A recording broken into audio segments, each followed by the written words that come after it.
News तक स्वागत करता है कर्नाटक तक का। दुनिया की सबसे बड़ी रोबोटिक्स मैन्युफैक्चरिंग कंपनी नोएडा में बनने जा रही है। इस वक्त हम लोग एडवर्ब टेक्नोलॉजीज के जिस यूनिट में खड़े हैं, इसी का एक्सटेंशन होगा और दुनिया में भारत सबसे बड़ा रोबोटिक्स मैन्युफैक्चरर बन जाएगा। बताने के लिए क्या चल रहा है, हमारे साथ सतीश हैं। सतीश, ये जो रोबोट्स हैं, ये कैसे आपको दुनिया की सबसे बड़ी मैन्युफैक्चरिंग फैसिलिटीज तक पहुंचा दिया इन रोबोट्स ने? तो एडवर्ब की शुरुआत 2016 में हुई थी और उस वक्त हम लोगों का फोकस इंडियन मार्केट पे था और हम लोग उसके पहले सप्लाई चेन में एशियन पेंट्स में काम करते थे और वहाँ हमने दुनिया भर में किस तरीके की ऑटोमेशन टेक्नोलॉजी यूज़ हो सकती है मैन्युफैक्चरिंग में, वो देखा था। जब हमने ये कंपनी चालू करी तो हमने इंडिया में अपने रोबोट्स दिए। एडवर्ब ने सारे टॉप कंपनीज के साथ काम किया, यूनिलीवर हो, आईटीसी हो, एशियन पेंट्स हो, रिलायंस हो, फ्यूचर ग्रुप हो, अमेजॉन हो, फ्लिपकार्ट हो। जब हमने ये फैक्ट्री चालू करी तो यहाँ से हमने रोबोट बना के दूसरे देशों में भी सप्लाई करना चालू किया। हमने पिछले 2 साल के अंदर सिंगापुर में रोबोट्स दिए, ऑस्ट्रेलिया में रोबोट्स दिए, यूरोप में रोबोट्स दिए, मिडिल ईस्ट में रोबोट्स दे रहे हैं, यूएस के अंदर रोबोट्स दिए।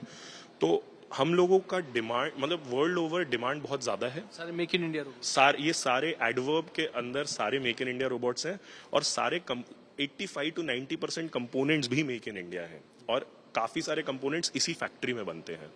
तो उस वजह से हमारी और इस हार्डवेयर को कंट्रोल करने के लिए जो पूरा सॉफ्टवेयर है वो भी हम लोग खुद ही डेवलप करते हैं। तो एक तरीके से पूरा एंड टू एंड सोल्यूशन हम लोगों का है और यही हमको एक यूनिक एज और यूएसपी देता है, जिसकी वजह से हमारे रोबोट्स की डिमांड बहुत ज्यादा है पूरे विश्व भर में।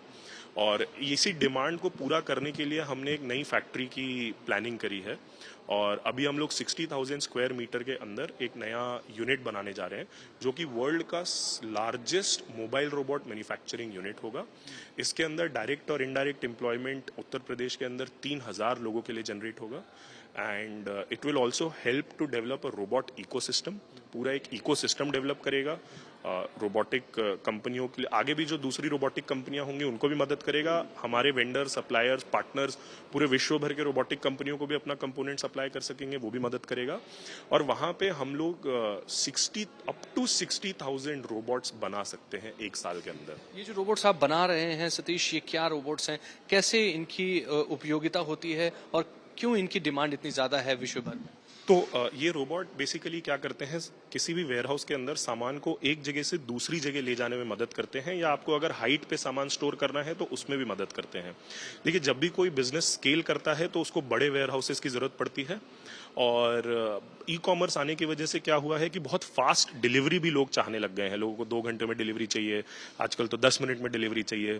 तो उस वजह से वेयरहाउस के अंदर आपको स्पीड चाहिए, सामान कलेक्ट करने में, सामान डिस्ट्रीब्यूट करने में आपको एक्यूरेसी चाहिए और आपको स्केल भी चाहिए।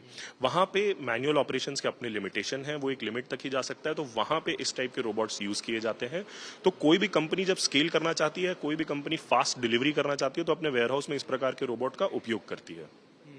तो ये वेयर हाउसिंग कहाँ कहाँ पर इस्तेमाल होते हैं? क्या ये फार्मा कंपनीज में भी होते हैं और जो रिटेल में जो हम कुरियर मंगाते हैं, क्या उन कुरियर्स में कंपनीज में भी ये इस्तेमाल होते हैं? तो आपको जान के बहुत खुशी होगी कि अगर आप किसी भी बड़ी कंपनी से किसी भी बड़ी ई कॉमर्स कंपनी से इंडिया में ऑर्डर करते हैं तो बहुत ज्यादा हाई प्रोबेबिलिटी है कि वो सामान एडवर्ब के रोबोट द्वारा कहीं ना कहीं ले जाया गया होगा।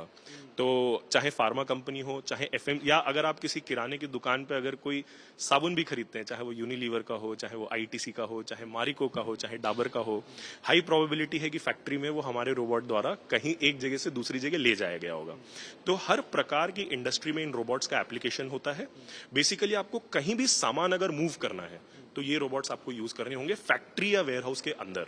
तो फार्मा इंडस्ट्री हो गई, एफएमसीजी हो गई, रिटेल हो गया, ई कॉमर्स हो गया, रिफाइनरी हो गया। हम लोग इंडियन ऑयल, रिलायंस, काफी रिफाइनरीज के लिए काम कर रहे हैं। ये जो छोटे रोबोट्स हैं, इनका क्या उपयोगिता है? क्या इसी तरीके के रोबोट्स आप जो सबसे बड़ी फैसिलिटीज बनने जा रही है मोबाइल रोबोट्स की, उसमें क्या इसी तरीके के रोबोट्स की सबसे ज्यादा डिमांड है? क्या यही मैन्युफैक्चर होंगे वहां? तो ये एक प्रकार के रोबोट्स हैं। टोटल हमारे पास ऑलमोस्ट 12 टाइप के रोबोट्स हैं जो हम वहां पे मैन्युफैक्चर करेंगे। ये जो रोबोट आप देख रहे हैं यहाँ पर, ये रोबोट सॉर्टेशन के लिए यूज होता है। जैसे आपके कुरियर्स होते हैं या आपके 3PL कंपनीज होती हैं जो छोटे छोटे कुरियर डिस्ट्रीब्यूट करती हैं, तो वो अपने सॉर्ट सेंटर में कुरियर्स को मंगा लेती हैं और उसके बाद उनको पिन कोड के हिसाब से उस सामान को सॉर्ट करना होता है। तो या तो आप मैन्युअली ले जाके कर सकते हैं जिसमें आपको बहुत समय लगेगा, एक्यूरेसी का बहुत प्रॉब्लम होगा, या आप इन रोबोट्स पे उनको रख दीजिए और ये रोबोट्स जाके सॉर्ट कर देंगे उसको पिन कोड के हिसाब से। तो वहां पे इस टाइप का एप्लीकेशन बहुत ज्यादा है। जहां पे मैन्युफैक्चरिंग कंपनी होती है या जहां पे आपको हैवी लोड यूज करना होता है, वहां पे थोड़े अलग प्रकार के रोबोट्स आते हैं। वहां पे थोड़े हैवी रोबोट्स आते हैं, जैसे डायनेमो हो गया 1 टन जो कैरी कर सकता है, या ASRS सिस्टम हो गया, या पैलेट शटल सिस्टम हो गया। वो कैसे है ये क्या चीज है जिसको फॉलो करके चल? जैसे ये जो अभी हम देख रहे हैं, ये रोबोट्स ग्राउंड मार्कर्स को फॉलो करते हैं। जो बारकोड आप देख रहे हैं, आपके पीछे की तरफ भी है ये? हाँ करेक्ट, हमारे पीछे की तरफ भी ये रोबोट है। तो ये थोड़ा कम लोड के लिए, कम हाइट के लिए है, अलग अलग वैरायटी के लिए रोबोट बनते हैं। तो ये ग्राउंड मार्कर्स होते हैं और इनके नीचे ऑप्टिकल सेंसर लगे होते हैं और बेसिकली ये कोऑर्डिनेट्स होते हैं। जो एक सेंट्रल सिस्टम होता है जो इन रोबोट्स को कमांड देता है कि आपको किस कोऑर्डिनेट पे जाना है, और वो सिस्टम एक तरीके से ब्रेन होता है जिसके पास पूरा इंफॉर्मेशन रहता है कि इस वक्त कौन सा रोबोट कौन से कोऑर्डिनेट पे है और डेस्टिनेशन के लिए उसके लिए शॉर्टेस्ट पाथ कौन सा होगा। ये एक प्रकार की टेक्नोलॉजी है। दूसरी प्रकार की टेक्नोलॉजी होती है जो कंप्लीटली ऑटोनॉमस है, जैसे कि एक सेल्फ ड्राइविंग कार।